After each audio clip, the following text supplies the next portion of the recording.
Nicholas बीच में आ जाता है एलेना को बचाने के लिए। हमला करने वाला बस एक लालची आदमी था जिसने ये किसी के कहने पर किया, सिर्फ कुछ पैसों के लिए। इस हमले ने निकोलस को मौत की कगार पर पहुंचा दिया।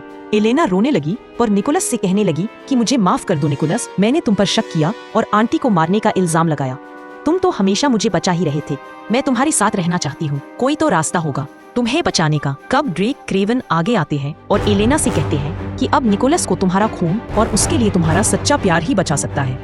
एलेना तभी अपने हाथ पर एक चोट करती है और खून को निकोलस के मुंह में डाल देती है, पर निकोलस हरकत में नहीं आता तो एलेना निकोलस के सीने पर अपना सिर रखकर रोने लगती है। तभी एक बहुत तेज जादुई रोशनी होती है और निकोलस जिंदा हो जाता है। एलेना खुश हो जाती है और निकोलस को गले लगा लेती है। फिर निकोलस कहता है कि जिसने भी ये किया है उसे इसकी कीमत चुकानी होगी। निकोलस अपनी सेना की तरफ बढ़ता है और कहता है कि रेड ब्लेड मैजिक एक खोया हुआ जादू है जिसे सिर्फ एक ब्लड आर्ट वाला वैम्पायर ही कर सकता है, और यहाँ ब्लड आर्ट में सबसे माहिर ब्लड रोज खानदान की लिलिथ ब्लड रोज ही है।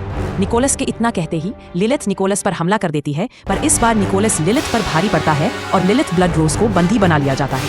तब निकोलस लिलिथ से इस सब की वजह पूछता है तो वो बताती है कि तुम्हारे खानदान ने हमेशा हमारी ब्लड रोज खानदान को नीचा दिखाया है, पर अब हमारी बारी है तुमसे बदला लेने की और दुनिया पर राज करने की। लिलिथ दोबारा एलेना पर हमला करने वाली होती है, पर निकोलस उसी पर हमला कर देता है और लिलिथ ब्लड रोज वहीं मर जाती है। लिलिथ ब्लड रोज के मरने के बाद सब ठीक हो जाता है। फेलिक्स एलेना को खुश देखकर बहुत खुश था। फेलिक्स भी अब समझ चुका था कि निकोलस भी एलेना से बहुत प्यार करता है और एलेना भी निकोलस से बहुत प्यार करती है।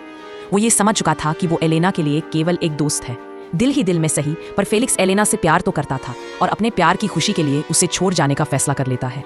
फेलिक्स एलेना के पास जाता है और उसे गले लगाकर कहता है कि मैं हमेशा तुम्हारे साथ रहूंगा, बस तुम मुझे जब भी बुलाओगी मैं सामने आ जाऊंगा। इतना कहकर फेलिक्स चला जाता है। एलेना को भी शायद अब अंदाजा हो गया था कि फेलिक्स उसके लिए क्या महसूस करता है। आखिरकार वो दिन आ जाता है जिसका निकोलस और एलेना को इंतजार था। आज निकोलस और एलेना शादी के बंधन में बंधने जा रहे थे। एलेना और निकोलस ने हमेशा साथ रहने की कसम खाई और शादी धूमधाम से हुई। वही इस सबसे दूर फेलिक्स को भी शायद पता चल चुका था कि एलेना और निकोलस एक दूसरे के हो गए हैं। फेलिक्स एक पहाड़ी की चोटी पर बैठा था कि तभी उसकी मुलाकात एक लड़की से हुई। वो हूबहू एलेना जैसी थी, उसमें भी वही चमक थी जैसे एक फेरी चाइल्ड में होती है। उसका नाम लूना था और वो एलेना की फेरी सिस्टर थी। समय बीतने के साथ लूना और फेलिक्स को एक दूसरे से प्यार हो गया और दोनों शादी के बंधन में बंधकर एक हो गए। संजोग से दोनों फेरी सिस्टर्स एलेना और लूना एक दूसरे से मिलती है और दोनों ही उस समय पर गर्भवती थी।